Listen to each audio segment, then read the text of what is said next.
I've worked with different locations and groups at areas of, let's say, phenomena. And these have been areas that the government has been involved in. Mm-hmm. And stuff happens that you really can't even put into conventional physics. Yeah. That there's a bunch, several new levels of physics that we just haven't completely understood yet. And there's also a very strong indication that the human mind interacts with our universe in ways that we had no freaking idea. That's right. Was possible. And not just the human mind or consciousness, but all life forms interact with this universe in ways, it's not a stagnant universe and we're separate. No. We're intimately involved like a tapestry.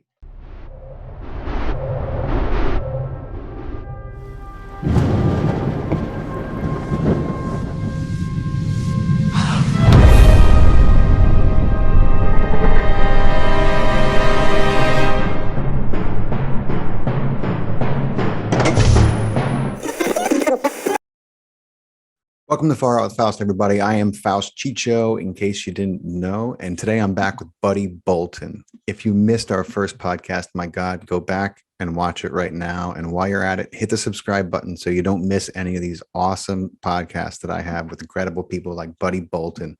Let me tell you why Buddy's incredible. He's a professional practitioner with well-documented psychic and remote viewing abilities.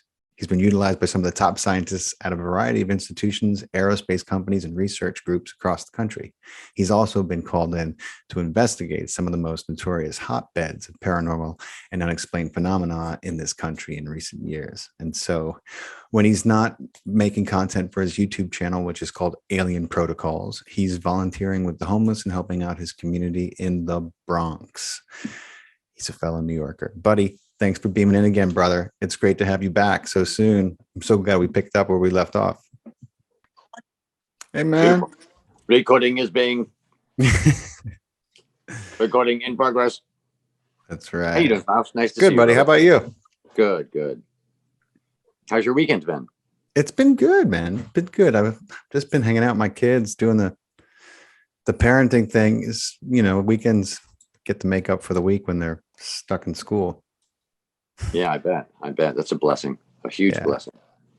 The little people are what it's all about, Like your t-shirt said the last time, it's easy to get distracted with, this and that, and thinking this is important or that's important, or chasing this is important, or, but ultimately that's really what it's all about. That's right. It always comes down to that, I think, it's always a good reminder. And it wins the day, you know what I'm saying? It's like that saying. It wins. It does. It wins. And even with this stuff, is my camera sideways for you? No. Why is it not there? Oh wait, there we go. Even with this stuff, it is a key to all of the different esoteric arts. Love is empathy, and empathy is resonance. And resonance is making that, tuning for connection across previous barriers that could not be accessed any other way. And that's where, the remote viewing ESP information comes from. And then that connection is the same one where psychokinesis comes from, and connections to everything from beings from beyond. We're not even sure where they're from to everything else. No, it's so true, and in a profound way. And there's always, it just boggles my mind, but at the same time it's always a source of wonder for me.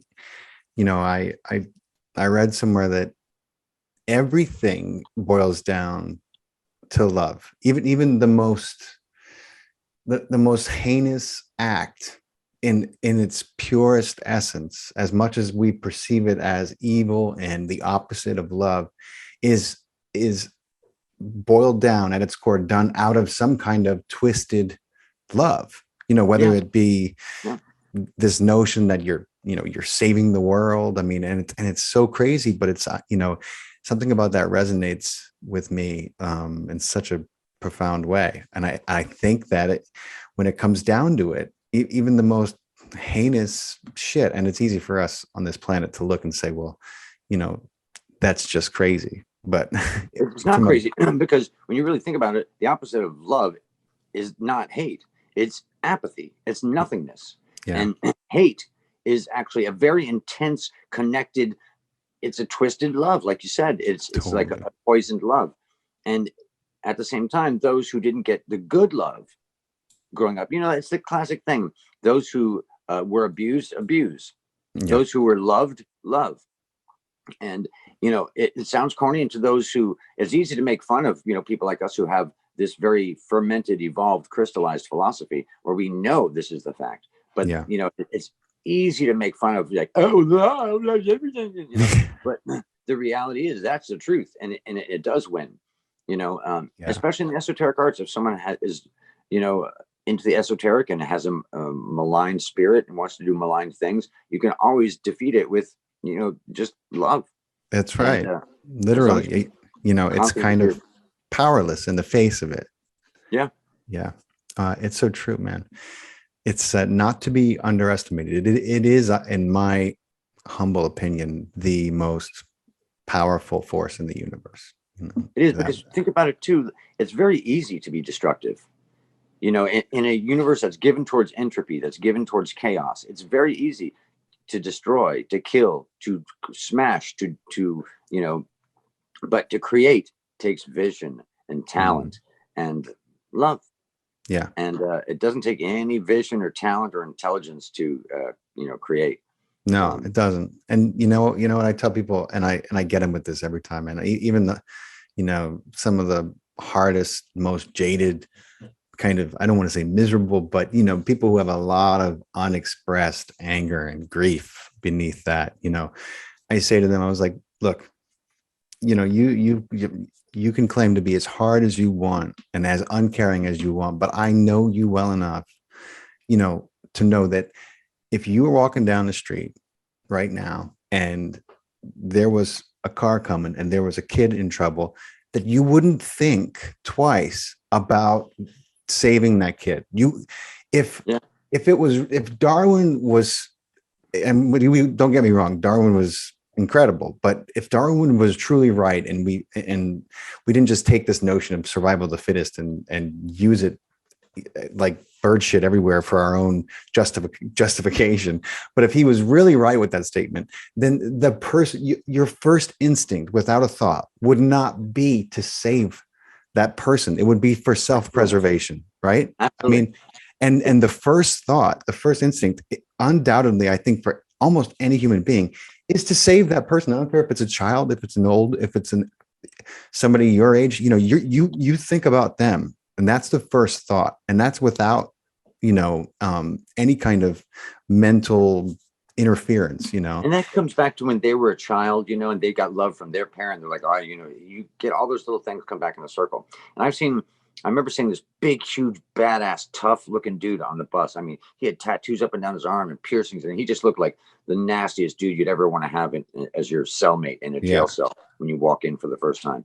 And he sits down next to this little tiny girl, which was his girlfriend. And she's like, to him. And he's like, yes, dear. Yes, dear. Yes, dear. Yes, honey. Yes. And his love for her just totally diminished all of his strength into like pudding.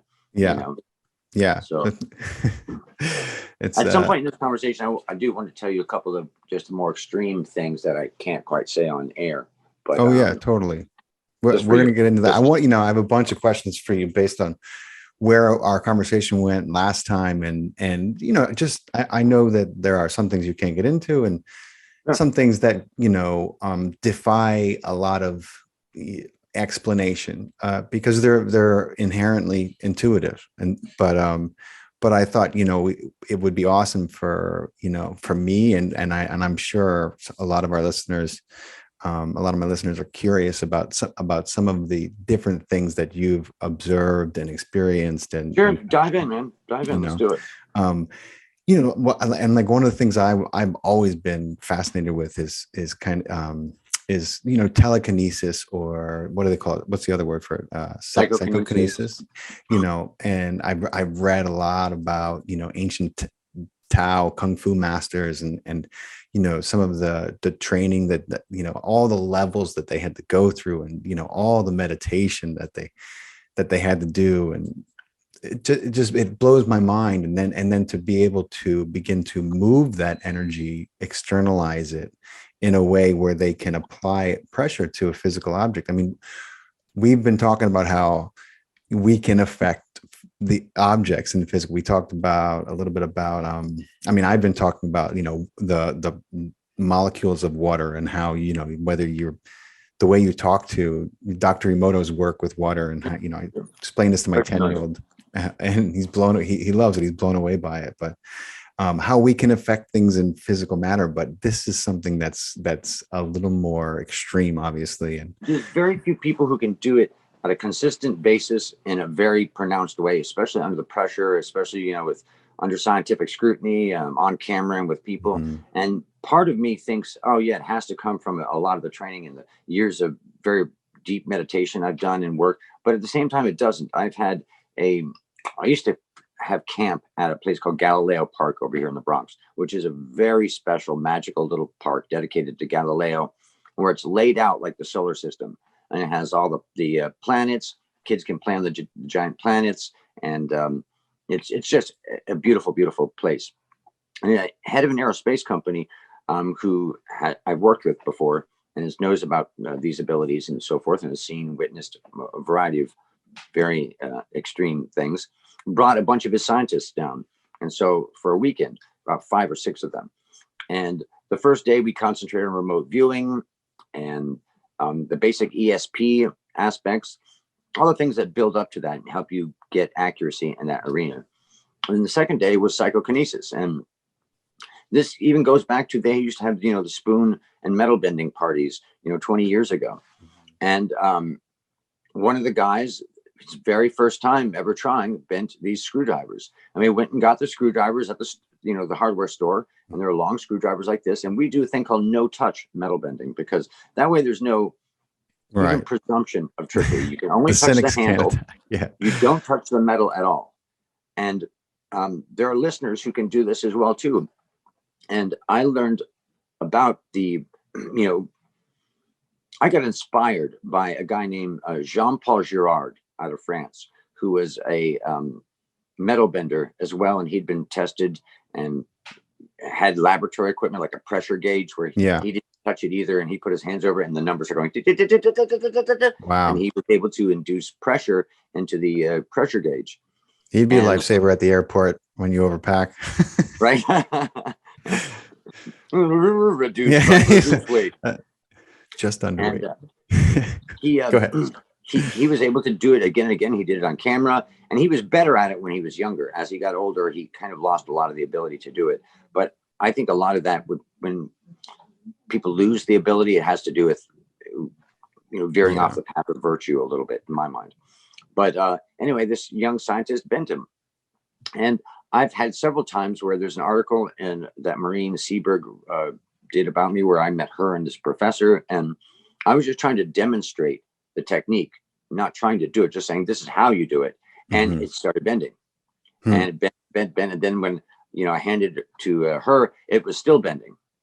Wow. And that happened. There's a video on my channel too where the same thing happened. I was just trying to demonstrate it to this guy named Gyro, and it started bending, and it continued to bend even afterwards. When I handed it to him, it continued to bend, and you could compare it to the other screwdrivers that were flat, and like, what the F? How does this work? And I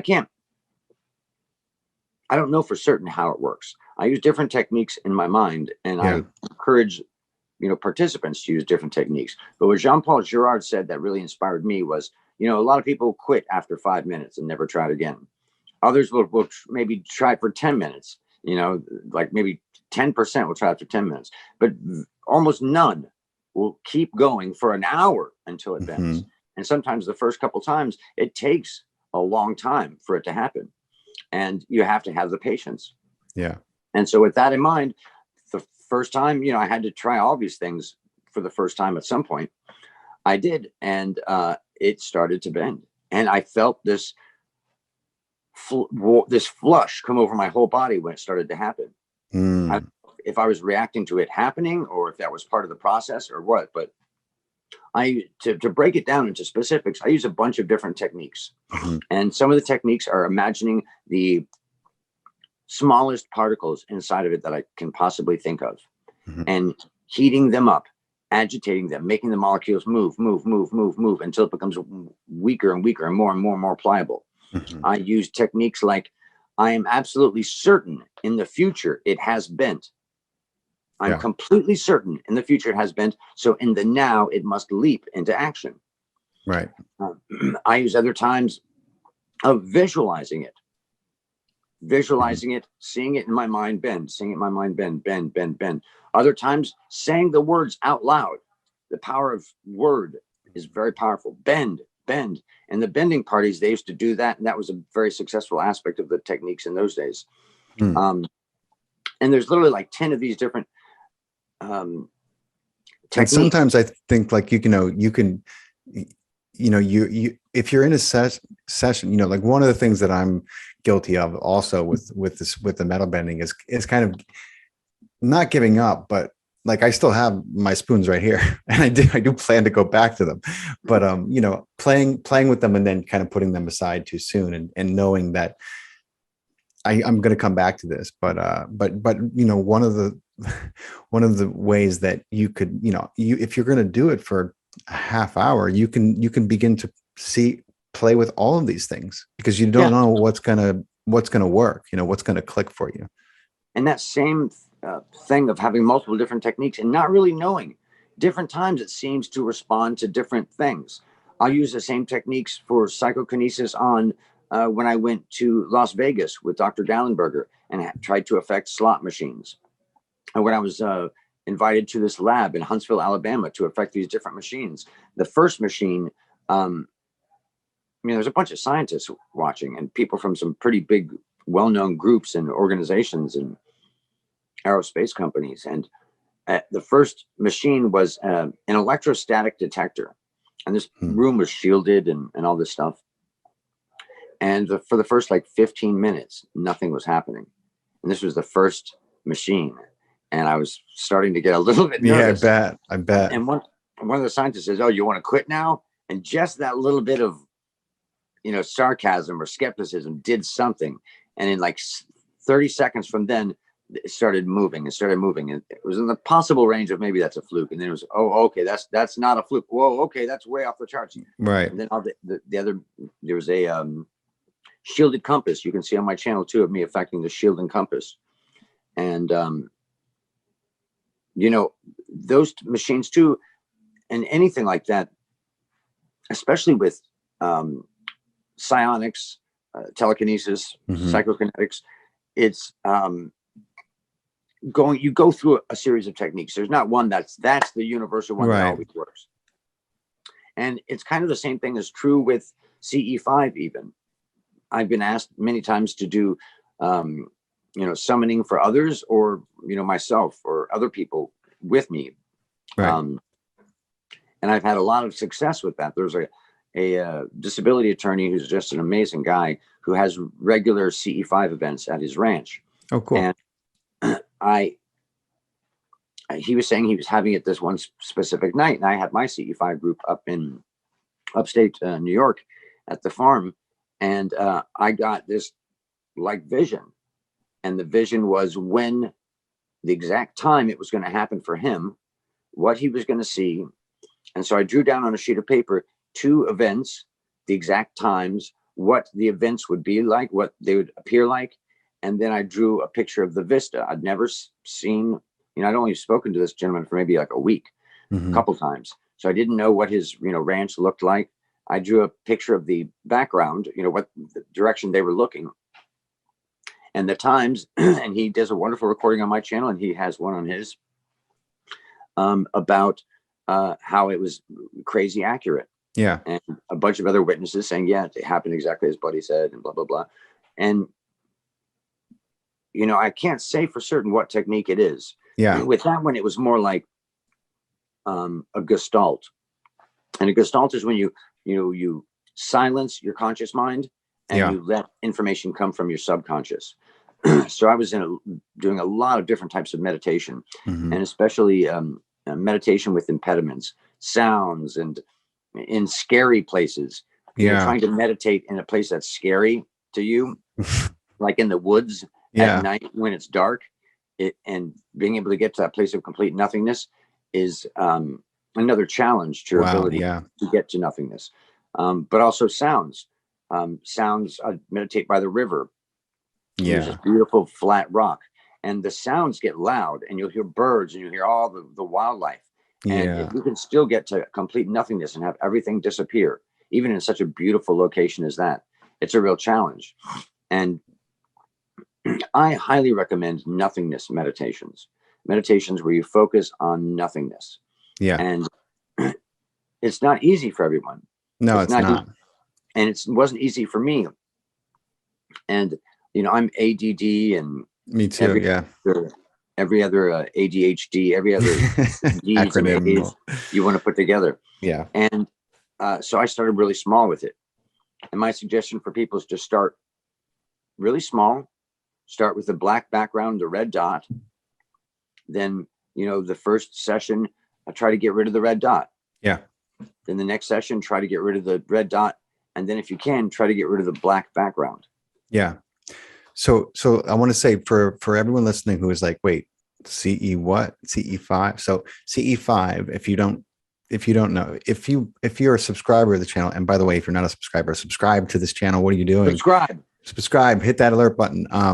But if you're new to this channel, new to this kind of work, CE5 stands for Close Encounters of the Fifth Kind, and it is an acronym for a human initiated contact with UFO or whatever acronym you want to call a spacecraft, whether it's physical or not, but it's contact. It's a contact event, and it's done through meditation, and its core lies in the coherence that a heart and mind can produce, and the strength of that signal and its capacity to transcend space and time through the cosmos, and connect. And so it's a wonderfully effective and proven way for you who's watching and listening at home to settle for yourself once and for all. Go out with some friends. You can find that they have meditations that are guided that you could do, or you could just try to go out with friends. And this is an incredible success rate on these meditations if you go out and your intention is pure, and you just lose yourself in the act, and not like, come on, where are they at? Not get into this whole expecting and result orientated mind frame. You have a wonderful chance of seeing a UFO and knowing that you are the one that called and said hello. It's an incredible feeling. And oftentimes it's not just a UFO. It can be a variety of different types of phenomena. We don't know if it's really, and to be frank, sometimes it seems definite, like it's some sort of non-human, non-Earth intelligence. But other times it could be something that I don't rule it out, that is created by the participants. Yeah. And you talked about coherence. If you have multiple people who are in the same space mentally, that seems to increase the chances of it. Mm-hmm. So if you have 5 people who are of like minds, who believe in the possibility of this kind of contact, who, belief is such a powerful aspect of this stuff. Huge. And they did I'm forgetting the name of it. There's a group in Canada that did this series of experiments where they wanted to create a ghost, create the name of a ghost, and have seances and see if they could produce phenomena. Wow. Because they're seeing real phenomena was happening. They determined from a bunch of different events that real phenomena was happening. Maybe to find out if it's being created by the people, let's create a ghost. Wow. And they did. And the first, I can't remember, I'm just going to state a number, 20 or 30 times, it didn't work. But then all of a sudden, boom, it started working. And they had the strangest, most bizarre phenomena tied down to this fake ghost. And that makes you believe that this is a much more deeply interactive phenomena with your mind and your consciousness and your subconsciousness than we might even think possible. The question I have is, was the ghost fake? Or did they not realize that they were tuning into this entity that is going to respond to this identity or that they cued in on. Because what is, I mean, like, did they create it, or was it just, did they happen to tune into something that was there that they thought they created? That's my question. Because It also could have been precognition. They could have subtly known that one would be available if we believed in it long enough, and it will show itself up after 6 months or whatever. There's a big debate amongst a lot of the scientists who've gotten very deep into this stuff, whether it's precognition, ESP, or psychokinesis. All those things, I might know something's going to, bend, but am I bending it? Or do I know that it might just has this weird chance to bend in the future? Or, you could argue, you could go back and forth with it all day.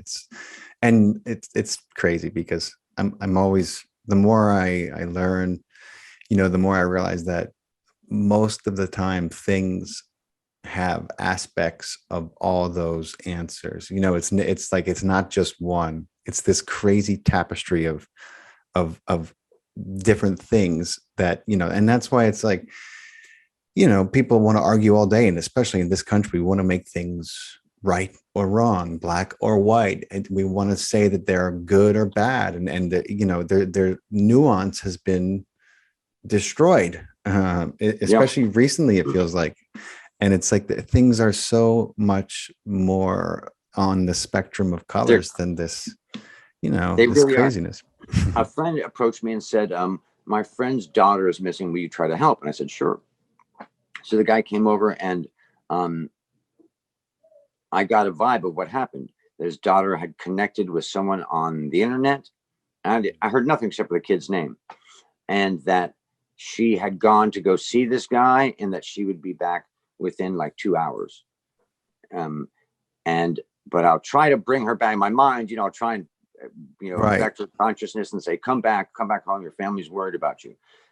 And so he was like, oh, thanks. I appreciate it so much. And, about 6 hours later, he calls and he's like, oh my gosh, she came back within 2 hours. And I can't thank you enough. And you wonder, well, did I just see the future that she was going to come back anyway? Was I able to influence her coming back, or who knows freaking what? Who knows? But is it both? Is it both? Who knows? I could have just been really lucky and had none of them. And I've been called about missing people before. This past few weeks, a few different cases. One is a kid in Hampton, Virginia, named Cody Banks. Cody Bigsby. And I was reached out, just told the kid's name and the location. And and when someone calls up about a missing kid, that's like, it's really serious. And it's really their sense of responsibility. I don't want to waste any of the investigators' time. I don't want to add to the emotional, trauma of these kind of events. And I got a whole bunch of different information, and I sent it in the case. I found out more about it from speaking to a detective involved, and that I had a lot of the information accurate and information that wasn't in the media. And that the kid had been, killed by the father. The father was in jail already, and the father was in jail for like child, I forget the specific charges, but he was in jail for several charges, not related to specifically murder, but not child endangerment and all that. Right. And so when I did that viewing, it was very debilitating, because I was sensing and experiencing and feeling all sorts of terrible things and feelings and sensations. And I was asked to try again about a week ago, and I went back in, and it's debilitating, because I'm a caring, loving person. I want all these kind of situations to end up in the best way possible, but it's not always the case, and it's not going to prevent me in the future from trying to help cases. The specific bottom line with this case, I'll just say it hasn't been resolved now. So if they find the child where I say, It would just be validation of it. I had a vision that the father had killed the child much earlier than he reported the child missing. He killed the child early part of January, early to mid January, and he only reported it at the end of January or the beginning of February. Yeah. And that he had gotten upset at the child, and the child was crying and screaming, and the father just has anger control issues. And so he hit the child screamed more, and I just remember hearing the father saying, "Stop crying," and he ended up smothering the child. Oh my God. Yeah, horrible. And then he wrapped the child in bedding and sheets. Yeah. And then put the child in black construction bag and put the child in the trunk of his car, backed up the car to the house there, the trunk first, put the child in the trunk, then went through, there's woods right next to the house. And he went through the woods looking for a spot, but it was too cold and it was too, he didn't feel that was a good spot. He's by like this water area, and he went by the water area, and in my mind, I feeling and sensing all these different things. And then he decided that he was going to put the child, excuse me, in a dumpster. And so he ended up putting the child in a dumpster, and the garbage took him away. And so the child would be at the dump, just trying to go back to find when the garbage from that area, from that dumpster, and also try to figure out when he would have done it. Yeah, it's a very difficult search now. So they may or may not find the child now, because some of those dumps are really huge. Yeah, it's very difficult to find bodies, especially and this was just in a black bag too. Yeah, it was like a black heavy contractor's bag. And the father also took the rest of the bedding that matched the bedding and destroyed it, got rid of it, because he thought if the child was ever found, then they matched the bedding to the room that he has at the house, and all these different aspects. And so who usually calls you, buddy? Is it, I mean, do you often get calls from investigators or even police departments, or is it usually more a family member? Both. I've helped, and I mentioned this on my channel. I probably shouldn't say it too much. Maybe we'll just bleep out this portion. But recently, I did a case for the. Oh wow! Okay.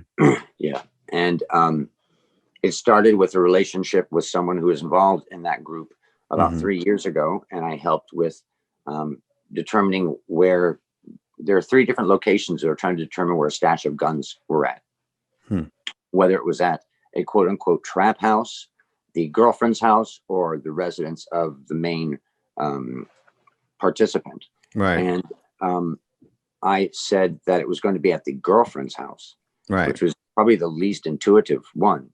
And they got the search warrant for that area and that house, and they found exactly what they were looking for there: a shitload of guns. Nice. And everything. I was going to say that's a call you like to get, because then shit, 3 locations, which I know if it was me, I'd be like, oh yeah, let me sink my teeth into that one. No one's there's no one's in immediate risk that I know of. I can just kind of relax and find these guns. Yeah, and you got a 33% chance. Yeah, exactly. You've got you can feel into that one a little more easily. Yeah, that was how I got started with that group of people. And there was recently a very big case involving them where it was like 20 times that first case. And this was about over a year ago, and it started and ended about 4 months ago. And I got very deeply involved in that one with a lot of different aspects. And to make a long story short, we might want to bleep this out. I'm not sure. In some of the paperwork, in order to get some, I forget what they're called, but in order to get some paperwork done when they did the final arrests, the district attorney included a bunch of names of people and places and stuff like that, and included my fucking name. Oh man. And so the head guy's attorney got my name. And so the what the fuck? The head agent who I worked with the most in that group called me and says, "Oh, buddy, I'm so sorry. Yeah. This is what happened." I was like, "You are fucking kidding me." For the rest of my life. Anyway, this person and a bunch underneath him are in jail. Are going to be in jail for a long time. But when they come out, they will remember. They will remember that name. They'll find me. Maybe. Up. Hopefully, yeah, it's really fucked up. No good deed goes unpunished. Yeah, leave it to them to fucking do that. Of course. Oops. Yeah, that was a major oops, and that's been done for a long time. I haven't worked with them in months. Yeah. Even though I was asked to not too long ago, but that's something that's going to hang over me for the rest of my life. And I still think about it. I think about it. It gets me depressed sometimes. I'm like, I'm glad I don't have a big family and kids and stuff, because that would make me super worried. Right. Right. Well, God willing, like a spell, they'll, by the time they're out, they'll forget. And, I mean, like, also, you got to think about it. They like won't this. forget. You're not the only one, I'm sure, that's on that list. And they don't know if you are. Yeah. I'm sure, but my intuitive abilities will keep me fine. They kept me fine through those situations, and so, and whenever my number is called, I'm right. I'm thankful. I've had a very spicy life. Yeah, I hear you. I've been blessed to be involved with different groups like that. So it all depends. Different people will contact me, and just the fact that they contact me blows my mind. Yeah, because even 5-6 years ago, I wasn't really a known commodity, even though I worked with a variety of different groups. And it's humbling, and I feel a great sense of responsibility. And even with that case, no matter the cost it may have to me in the future, it's worth it, because it saved a lot of lives. Undoubtedly saved a lot of lives, here and not in the United States. Right. So to be able to do something like that is like, what an honor, what a blessing. That's awesome, man. That's really fucking cool. It's incredible, actually. It's humbling. Last year, I just happened to be, and it doesn't work that way. Not just happen. I happened to be in the right place at the right time to help save the lives of 4 different people. CPR and multiple different ways of saving lives. Right. You were in the right place at the right time, quote, coincidentally, unquote. Yeah. Coincidentally. Yeah. And a couple months ago, next door, they have this shelter, and I go there and I volunteer and do work. And they had me, they said, "Hey, we need you to come over for something." And they had a little party for me and cake, and they gave me the certificate. Man. And 2 of the people that I had saved were there. And I get really emotional when I bet, man. That's a tremendous, what an honor. That must have been so crazy, cool, humbling, like, wow. Like, I mean, it's moments like that when you're like, yeah, that's what this is all about. That's what I'm doing here. It's like, I encourage everyone to learn CPR. Yeah. Encourage everyone to get Narcan. Narcan is one of these drugs that if someone has an overdose, it'll bring them back to life like instantly. Yeah. There's a bunch of different life-saving techniques and things you can have with you that will save lives. I didn't know CPR, when I was a kid, and I learned it over time, and then I've had to relearn it several times. And a guy was in a wheelchair, and a lady was pushing him, and he was off the wheelchair on the ground on the sidewalk. And I saw some people across the street coming together. I was like, "Oh my God, what's going on?" I go over there, and he's turning blue on the sidewalk. Yeah. I was giving him CPR for like 10 minutes until the ambulance came. Yeah. And he never saw me. He was never conscious to see me, but I did it for 10 minutes. And then I found out 2 weeks later that he survived. And then literally 2 weeks ago, he came to my building here and asked the super of the building, and oh, wow. He's like, "Who is the guy who's the skinny, bald, tall boy?" And so I finally got to meet him, and he was like, "I didn't, I never got to see you or thank you or anything, but I thought you were an angel. I had a dream about an angel." Oh, wow. And I was like, "No, it's just scrawny bald dude." Bald-headed guy from the Bronx. Oh, dude, that's awesome. But I was exhausted. And 10 minutes of CPR felt like an hour. Well, that's I'm sure, man, between the adrenaline and the little workout that it is. And my God, yeah, that's like that could be intense, I'm sure. Yeah. I can only imagine. Yeah. Shit. One time when I was next door as well too, they have like a luncheon area where people come in and we'll help people with different stuff, or we'll help translate stuff from English to Spanish or Spanish to English, or be advocates or act as kind of like junior social services people. And one of the guys was in a chair and went boom and fell over, and he was like, "Oh my gosh, what's the deal?" And he stopped breathing, and I was like, do you guys have Narcan here? I didn't have, didn't keep Narcan with me. They had Narcan, they ran it into me, and the guy wasn't breathing. And with Narcan, they're supposed to be breathing in order for him to inhale it. And his hands curled up like this, and his eyes are opened, and he let out this one last breath, and it was scary. Holy shit. Breath. And I was like, oh my gosh, what do I do? And I just said, God, please, Jesus, help me find some way to help this guy. The Narcan won't work. And I looked down at his chest, and his chest was really like, it was a barrel chested kind of guy. Yeah. And somehow in the moment, I got the inspiration to push down on his chest. And as I pushed down on his chest, I put the Narcan to his nose. And then when I let go of the chest, then I hit him with the Narcan. And that allowed the first one to get in. And he came back just a tiny bit of shallow breathing. And then gave me another one, and I gave it to him. And then he came back to life. Wow. And it's mind blowing. It's mind blowing. It's awesome. It's very emotional. I'm sure, man. What's crazy is when you find yourself. I'm sorry. No, go ahead. I was going to say any intuitive ability to save a life. No, it doesn't. But it does take some.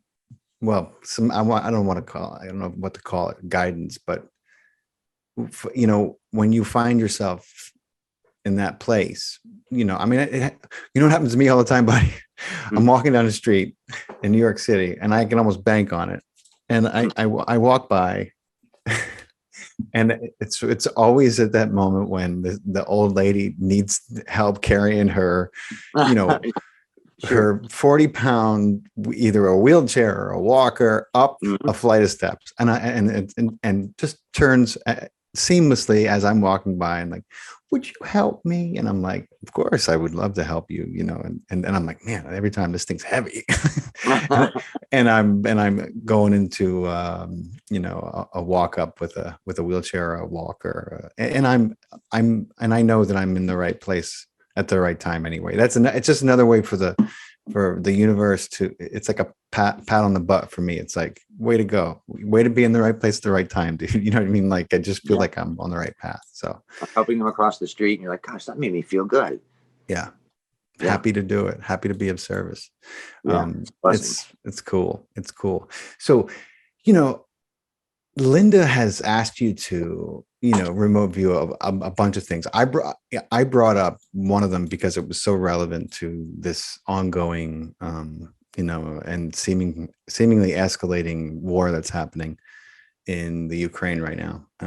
And I still find it amazing that I think a lot of people didn't see the invasion coming. And I have to say, like, I was influenced by a lot of people, and I was like, yeah, or maybe I was just hoping that they were right and deciding not to think too much about it. But I think it's still pretty incredible that you called it and the time frame you did. But Linda has also asked you to look into different. I'm trying to remember exactly how she phrased it, but a bunch of extraterrestrial stuff. Yeah. A bunch of extraterrestrial stuff. Right. And looking into different races of beings that are actively kind of influencing the planet. And Linda has she is so far down this rabbit hole, you can't even see her anymore. Like she's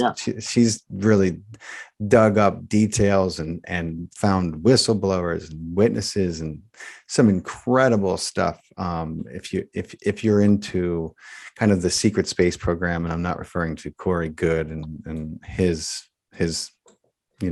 stuff. Yeah. I don't have any problem with Corey.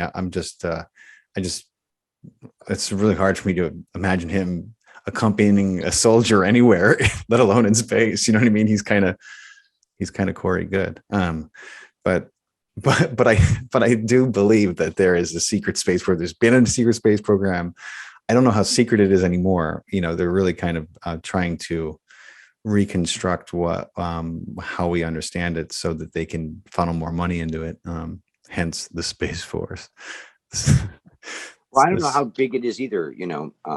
It's it's important when you're doing like unverifiable targets that where you can't find out the information. With the Ukraine, I mentioned specific locations in the battle order in which they would happen. This attack would be first, the southeast first, the northeast, and then the number 3 from Crimea would be third. And you can come with specifics, and you can have real specific things on something that's going to happen in the future, and then you can have those proved correct, and you can have validation for them. Then it's verifiable on some level. But with things like extraterrestrials and things like that, you're not going to get the level of verification that you can with other events. And it's very easy to look at the information that Linda has. There's all these different races of aliens and stuff. Well, you know what? It's really naive not to think that there aren't a bunch of races. I want to share with you an extraordinary communication that I received from a confidential, long-time, trusted military and aerospace source in my career, who is deeply knowledgeable about UFOs and ETs. It came after my February 16th Earth Files YouTube channel broadcast, in which Buddy Bolton in Bronx, New York, remote viewed differences between tall whites and the Nordic-type species of other intelligences in our Milky Way galaxy interstellar neighborhood. Quote, "I listened to your recent YouTube February 16 show, and I was very intrigued through the whole program. The remote viewer gentleman that you had on really came across on point, more than he realized.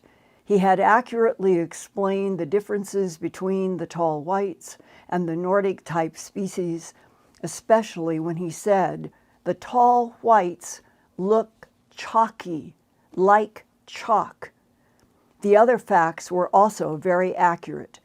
His description of the Nordics being somewhat more military-like is very factual as well. Linda, one thing about this remote viewer individual: either he is a truly gifted remote viewer, or he is someone very knowledgeable about things only a few people do know. When we talked about entanglement and communication, he is describing quantum tunneling and instant communication between vast distances in the universe. This is exactly how we communicate with deep space explorations currently. The aircraft causing most of the atmospheric boom sounds are correct in his analysis. One of the craft is the pumpkin seed and is the test bed vehicle for the next evolutionary stage of satellite kill vehicles. Right. This is a universe suspiciously constructed perfectly for life. Life requires energy sources, and at the most basic sense, it requires energy sources and some sort of habitat. And the universe is all suns and rocky stuff, planets. And it's just energy sources and habitat. And that's all it is. There's little bits of stuff in between. And there's enough space between each one of these habitats for life forms it seems like it's a life machine. Yeah. And life is everywhere across the universe. And it's not only just across the universe in the right now, but there's a sense of time smearing, I guess, that happens across space-time. And there's so much life. It is the richest rainforest you can ever imagine. It's beyond our imagination how much life is there. I'm sure. For different life forms to be visiting us and know about us is really logical when you think about it. Of course. Well, so this is the thing. I have this. My tattoo artist, who is he's a good friend of mine, and we've grown very close over the years, over the last 20 years. I love him. He's an incredible artist. He's amazing, and he's worked on a lot of different parts of the show with the logo and everything. And I love him. He's an incredible guy. His name's Anil Gupta. Oh, he's fantastic. Right. He's in the East Side.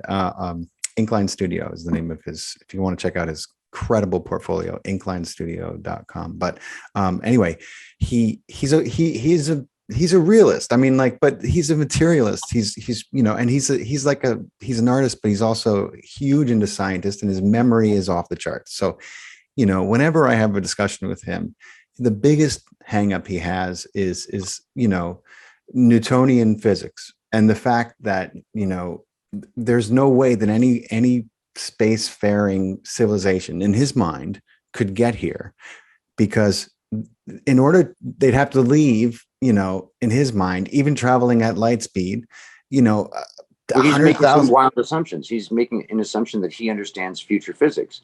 And even if you look at physics that we understand, like the Alcubierre space drive, an Alcubierre space drive is something that we can even conceive of, compressing space-time in front of a craft and expanding it behind a craft. Right. And we know about dark energy. Dark energy is space expanding. So you could just have the expanding behind the craft. Either one of those would work. You don't have to do them together. And that doesn't, you don't. Yeah. Then you're not. Light speed doesn't matter. And that's just in the conception of what humans can conceive now. Right. There's all sorts of different ways.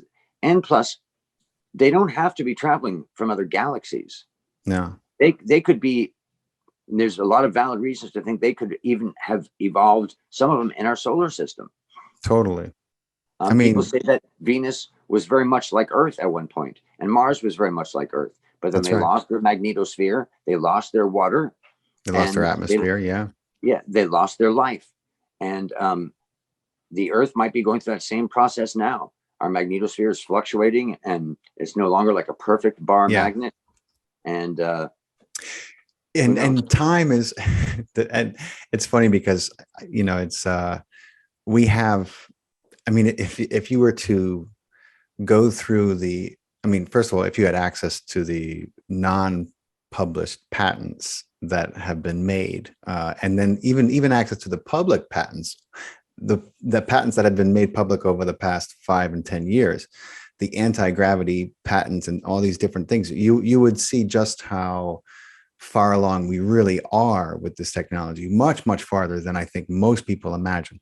Now, if you're like me and you've been following along with Bob Lazar and Dr. Greer, Stephen Greer, and some of these people who for us, this is it's common knowledge. It's like, to say that we don't have, that the United States, maybe not the government per se, but the military industrial complex that is United States based, absolutely, undoubtedly has an array of spacefaring vehicles, and they've had them, some of them, for over 50 years. And where did they find them? They replicated them from downed craft. Reverse engineer. And if you don't believe in the fact that we've reverse engineered or found craft, just think about this. The stealth fighter looks so badass and so futuristic, and the stealth bomber, but really a stealth fighter. And I mean, it is so badass. It deflects radar. It creates a radar signature of a bird as opposed to a whole plane. And that craft was built 50 years ago. The Have Blue project started like 55 years ago. So it was introduced. I think its working models were working for the U.S. 40 years ago. Yeah. So just imagine, the SR-71 Blackbird was before that, and the SR-71 Blackbird was flying at, they won't even still admit, it's cruising top high altitude. That's above 80,000 feet. And it's like, where did the technology, were they always sitting on it? Where did they come from? Just think, it's not even. My God, man, it was. When did we all get? When did we all get plumbing and electricity? It wasn't that long ago, right? So how do we go from there to here? Come on. It's like, why would evolution suddenly, and specifically technological evolution? Why would it suddenly go from for 50,000 years we've lived in tribes building fires to all of a sudden, let's look, electricity. space. Let's fly. You know what I mean? Like it doesn't make a lot of sense. But obviously, we don't know nearly enough about our true origin and our history and our time here and all the different. I'm one to believe that this is not humanity's first go at this, and I think there's the more evidence that we find, the more we calm down as a society and stop doing things like invading other countries and start actually focusing on ourselves, and improving our quality of life by cleaning up this planet, cleaning up ourselves, the more we're going to discover and the more open contact we're going to have and make. Because right now, I mean, obviously, would you want to park your ship on a planet full of monkeys with guns? I mean, like, right. It's crazy. I wouldn't. If we, so much of our society is focused, we use an incredibly powerful mass media to do the most inane, stupid things. If we use the power of mass media to educate us and we had science as a priority and all these different things, we would find out things that blow our mind. They don't have to be as linear as sometimes we think. I've worked with different locations and groups at areas of, let's say, phenomena. And these have been areas that the government has been involved in. Mm-hmm. And stuff happens that you really can't even put into conventional physics. Yeah. That there's several new levels of physics that we just haven't completely understood yet. And there's also a very strong indication that the human mind interacts with our universe in ways that we had no freaking idea. That's right. Was possible.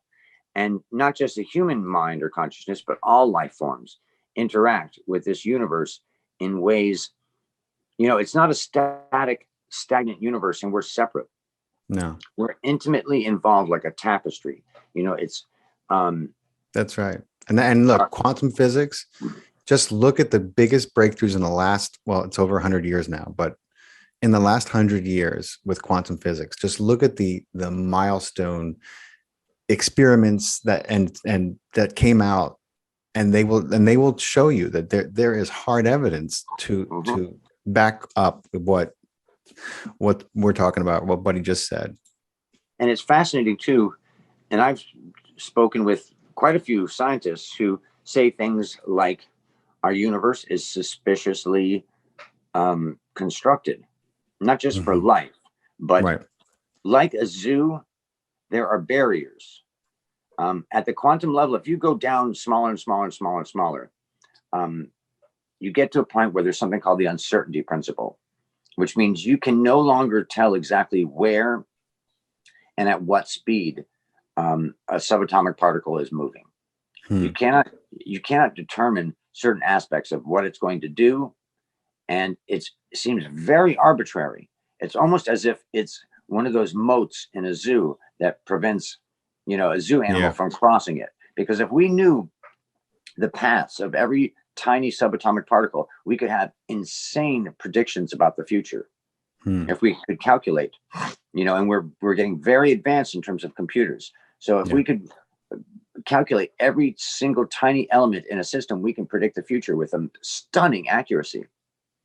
Wow. And so to have a block off point, an arbitrary point of block off, like the uncertainty principle, it's almost like it's a fail-safe. Yeah, it's like a suspicious little wall for the zoo humans not to be able to pass. At least not yet, anyway. Not yet. Yeah, I don't think we're there yet. I don't think it's a good idea. But there's a lot of go ahead. What were you gonna say? There's a lot of science to say that we're in some sort of a simulated universe. The top, quantum physicists, the Quantum Research Institute, and on and on and on. Thomas Campbell, incredible physicist, talks about all these ways that our universe is indicative of a simulation of some kind. Yeah. And what does it matter? It doesn't necessarily matter. It could have all the same consequences of our universe. If you think that, there's a heaven and, we can transcend. Maybe if we're in some sort of simulation, they're testing life forms to see if life forms are good enough to transcend to the real universe where everything is even more precious, but all these possibilities. all these possibilities. But I think that the most mind-blowing thing about it is just the fact that we're coming into a greater understanding now in this year. And that's why I always, one of the slogans or whatever the hell you call it that I had for the show, and one of these days we're gonna get our stuff right and do some merchandising. But I said, our slogan should be "Evolution goes one way," because it's true. I know about the theory, and I mean it's not a theory; it's astronomy. But how we're going around, and we're entering now the age of Aquarius, and how we've gone on this incredible journey across the galaxy, and you would probably know more about this than me, but correct me if I'm wrong, but there's a period where it's like not a devolving, but it's a pretty stagnant period. And then when it comes around, then it's now we're in the golden age, apparently the age of Aquarius. And so great things are supposed to happen. Obviously things are going to have to change for great things to happen, which is what's happening now. And I think that started really in 2020 hardcore. But I do believe that, evolution is inevitable, and that everything that we're experiencing is inevitably for a greater good. It's for a higher evolution. I don't know what I your don't know if thoughts it's about necessarily always, I'd like to believe it's always for a greater good, but I believe that it's interactive in a way that we can control that. As time passes and we've clicked into this zone, humans have, where we've done something very special, and that we're able to, for the first time, unlike any other previous life form on the planet, save knowledge so that the next generation can take that knowledge and build upon it. And if we didn't have that ability, we would be just like any of the other past life forms, constantly relearning the same experience over and over and over. And now that we're able to basically enter into a technological age, things are going to continue to start advancing at this super hyper speed level. And the technology is growing faster than we can keep up with it spiritually, even. And you can't go backwards from now. These things are going to keep building, and knowledge is going to keep growing exponentially. And our computing ability is growing exponentially. And just versus, 100 years ago, we said the last time you and I spoke how they thought all this stuff was paranormal phenomena, and they discovered it was the electromagnetic field. Right. And now 200 years later, we couldn't, it's everywhere. We use it for everything. We couldn't imagine existing without the electromagnetic field. So who knows what we're discovering now that will be so revolutionary and transformative that we couldn't even imagine it. No, absolutely. And in the future, I've been lucky enough, when you're dealing with edge science, fringe science, phenomena oftentimes represents future science. There's a bunch of examples of this throughout history. And right now, there's a bunch of things in terms of phenomena. And phenomena is exciting because it's a mystery. We're on the edge of understanding.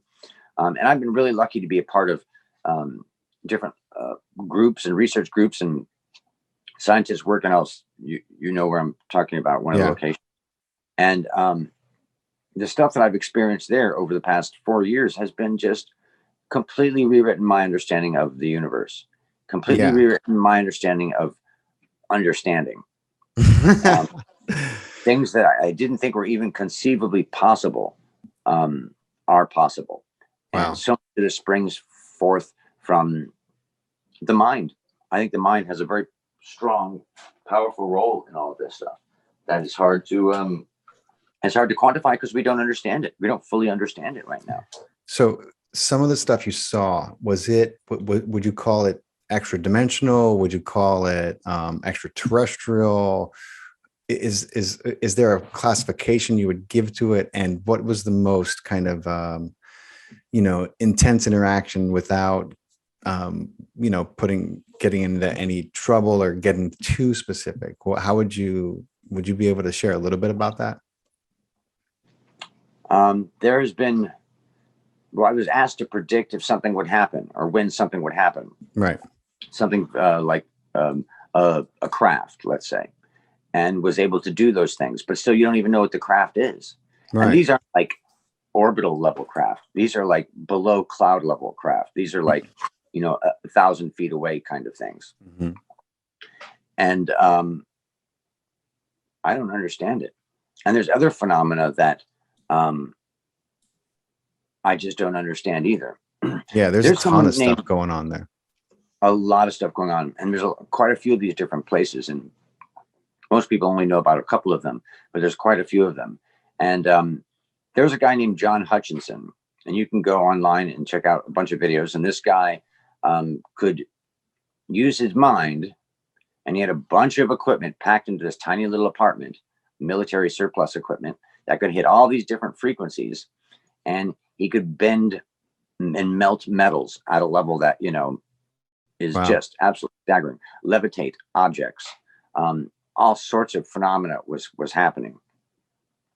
And just some of his work alone is indicative of how pliable and flexible our universe is in ways that we never even suspected.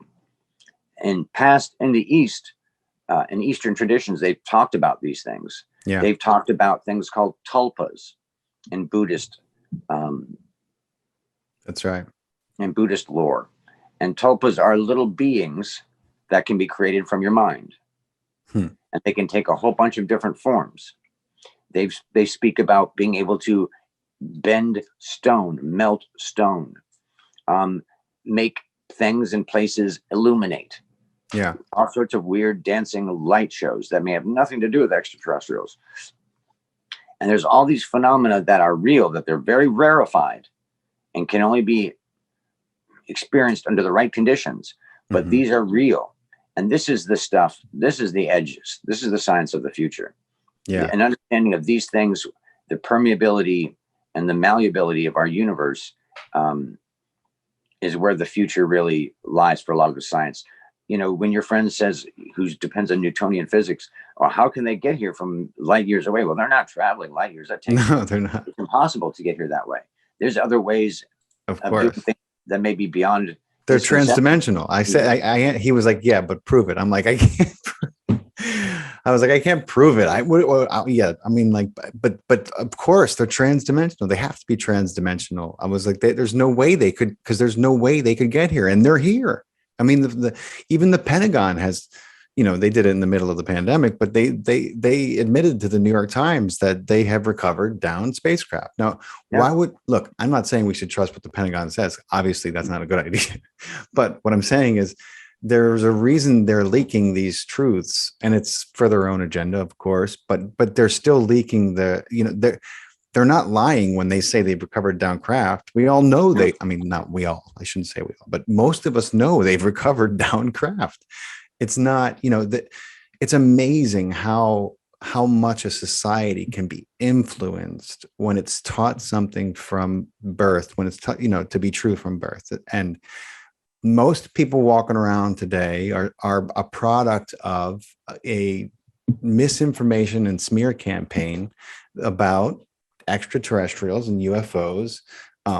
And so there's a lot of, okay, you're crazy. No, you've been conditioned to think that, It's so much more comfortable to live in this little safety bubble where you really think you understand the universe. Yeah.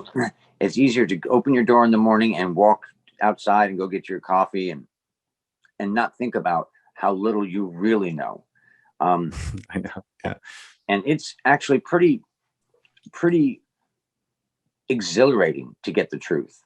And for example, there's a guy out of Canada named Victor Vigiani, who is a researcher who filed a bunch of FOIA requests, Freedom of Information Act requests. And in one of his requests, he accidentally got given more than he had asked for. Information from NORAD, the National Aero. Oh, cool. And the NORAD information talked about how many a year, and this was from 20 years ago, how many a year we had known tracks of interest, and intercepted tracks. So these are objects that came into the atmosphere from outer space. Yeah. And which, of course, are like meteorites and things, but you don't intercept tracks. Right. NORAD has 3 different air bases where they scramble jets to go intercept objects that can be intercepted. Right. You can't intercept a meteorite or a meteor. They're intercepting craft. Of course. The numbers were stunning. And you can go online and find this document, and it's a real document. It's not faked. I'm sure someone out there will say, "Oh, the government faked it and gave," whatever. The amount of this information out there is mind-boggling, and it shouldn't make us scared. It should make us exhilarated. Like, wow, there's so much to learn still. Totally. It'll light up the minds of our kids with the fact that science is just at the tip of the iceberg. We've just begun. Right. Our human mind are like an iceberg. You only see a tiny bit of it on the top, but there's so much more stuff going on underneath the surface. My God, yeah. I mean, especially when you get under the surface of the societal conditioning and the amount of lame brain ideas that we're taught to believe as truths. I mean, we have so many quote laws, even in science, even in, I mean, when something is supposed to be a law, then that means that there are no exceptions, right? I mean, speaking about, the quote laws of physics. Okay. If the laws of physics were really laws, then we wouldn't have so many, instances of them being broken, would we? I mean, if they were truly laws. Very good point. And I'm not knocking physics or laws. I think they're both great. I just think that we have this notion that I mean, like, how do you explain when that mom, without a thought, lifts that car off that child that it's rolled onto? How do you explain that? Physical strength? Is that tapping into some super adrenaline, or is that psychokinesis? There's all sorts of different possibilities, and there's ways to experiment and to find out the difference. And there's people doing the experiments now, and I've been blessed to be a part of a little bit of some stuff. But it's awesome. It's a glorious, glorious age we're in, my friend Faust. It is. And I want to help you expand and explore your abilities more and more, and you'll start having more phenomena and weird things happen, and not just stuff like synchronicities, but weird stuff happen. And you start to realize how exciting the universe is, and you become more and more childlike with a sense of exhilaration and the sense of wonder. And as adults, we, out of necessity, kind of lose that sense of wonder about the universe and its mysteries and all these things. And it's just as a mysterious universe as it was when we were kids. We're the ones who've changed. The universe hasn't. The universe still is just as mysterious. Absolutely. I'd love to learn. I'm definitely going to take you up on that offer, because it's something that I've always been excited about, and that I love reading about, and I love trying new things. So absolutely. We could stop this whenever you're ready, but I'd like to schedule something with you this week. Schedule like a half-hour session. That'd be cool. Start with you on a couple things, give you some tips, and then we'll actually do a few things. Okay. And it'd be nice to do that once a week. Yeah. No, that'd be perfect, man. No fee thing, no charge thing. You can record it and keep it for yourself, and then share it with people over time. Okay. Keep it as private as you'd like it to be. But this information and stuff that I've learned, I think it's useless if it's not shared. And I've learned stuff from other people who shared it, from Ingo Swann and other practitioners. And if it's not passed on to people who have passion for it, like people like you and I do, it's useless. It's only a story unless it's spread. I agree. And shared. And not that I expect everyone to be, trying to do, hunting for, bad guys or lost kids or something, but its value, it's kind of like how it used to be. These are sacred arts that are passed. That's right. Person to person, and they grow over time. It's understanding. It's like if you're a leopard and you've only been taught to stalk prey on the ground, then you're never going to experience the full, all your spots, so to speak. You're never going to, because leopards can hunt, not just on the ground, but they can ambush from trees, that they're incredible climbers. They have all these abilities that make them the leopard. They're the most diverse cat on the big cat on the planet. You can find them everywhere, and that's because they know how to hunt from every place. But if a leopard only learns to hunt from the ground, then it's not going to experience. It may not survive like it could, right? And I think that these abilities that we have, they have to be fought at some point. We have to start fostering them and teaching them. And I agree with you. I think because it puts us in touch with our true nature, and that is that is a much more heart-centered place than this world we're living in. And if everyone starts to come more into that kind of alignment, then this planet will transform. How we do everything will transform in a way that is a lot, less sufferable than it is right now. We wouldn't have these countries. I mean, like, what are we doing? Our best Cold War impression right now? It's 2022, and look what's happening. Over what? Out of control governments. No one wants this war. No one wants this war. We're like automatons. We are birthed into this world, and we're not taught a lot of basic things just about our bodies. I've learned with my Muse device how to raise and lower all sorts of different brain waves. I can spike any brainwave on command. I've learned how to lower my heart rate, and things like that are really valuable things for everybody. Even if you have no metaphysical beliefs, to learn how to control your heart rate is a very powerful thing. To learn how to control different brain waves is a very powerful thing in terms of helping you with your life. You can spike the creative waves when you're out of ideas and you're in the middle of a work project or trying to solve a problem. If you know how to spike those brain waves, you can give yourself all sorts of new options, even in the most fundamental way like that. Yeah. Even the greatest skeptic can understand that. Then you take that same notion and you go a couple steps further into the esoteric, and you can really start understanding life, and it's exciting. There's a mystery there, and it's that childlike exhilaration that you were talking about the last time we spoke that I just can't agree with more.